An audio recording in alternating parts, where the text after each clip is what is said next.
ปัญหาการโซ่ลาดบังหลวงถือเป็นพยาธิสำเหือที่ยากที่จะรักษาของประเทศลาวโดยเฉพาะแม้ในยุคปัจจุบันซึ่งล่าสุดทางด้านวารสารกวดการรายงานในวันที่ 16 กันยายน ปี 2025 นี้ว่าในระยะผ่านมาองค์การกวดการแห่งรัฐองค์การต้านการโซ่ลาดบังหลวงขั้นศูนย์กลางได้ดำเนินการกวดการจัดตั้งปฏิบัติโครงการก่อสร้างสายส่งไฟฟ้าแห่งสูง 230 กิโลโวลต์ท่าเวียงลักษาวและโครงการก่อสร้างสายส่งไฟฟ้า 115 กิโลโวลต์นำไพทงคูนผ่านการกวดการตัวจริงพบว่าพนักงานรัฐวิสาหกิจไฟฟ้าลาว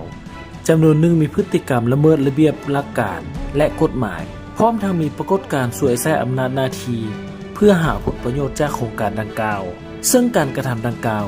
ได้ส่งผลเสียหายให้แก่รัฐเป็นจำนวนมหาศาลฉะนั้นในวันที่ 25 เดือน 7 ปี 2025 ที่ผ่านมาองค์การกวดการแห่งรัฐองค์การต้านการโซ่ลาดบังหลวงขั้นศูนย์กลางจึงได้ออกคำสั่งเปิดการสืบสวนสอบสวนและนำใช้มาตรการสกัดกั้น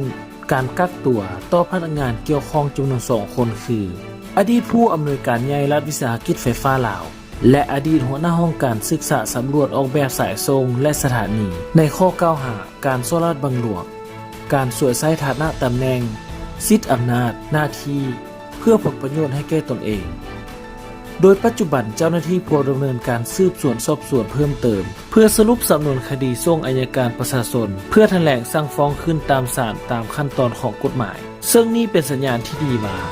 รัฐบาลได้เอาใจใส่การปราบปรามการโซ่ลาดบังหลวงหลายขึ้นถ้าหากสืบต่อปฏิบัติเด็ดขาดต่อหน่วยงานหรือบุคคลใดก็ตาม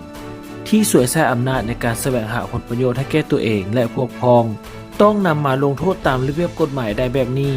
ก็จะเป็นการลดภาวะกัดกินจากทางในของบรรดาพนักงานรัฐกรที่มีพฤติกรรมโซ่ลาดบังหลวงและจะให้ประเทศชาติเจริญขึ้นในอนาคต